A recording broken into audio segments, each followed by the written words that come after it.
Ano na naman? Punta, punta. Alang ya. Ako, may nakita na naman. Nako, si Peanut. Andyan na naman yung laruan mo. Bubusitin mo na naman yan. Yung kagat niya sa liig. Papahinga yan dyan eh. Kita mo, bubusitin niya. Kita mo, gagalit. Tigilan mo yan, pabayaan mo yan. Ngayon, amuyin mo yan. Loko talaga.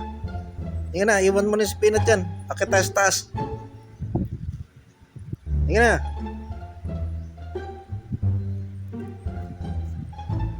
Ano naman binabalak mo?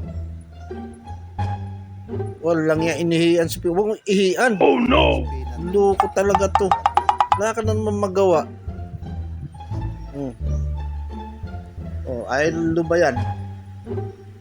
Kaya nagagalit sa yung isa eh.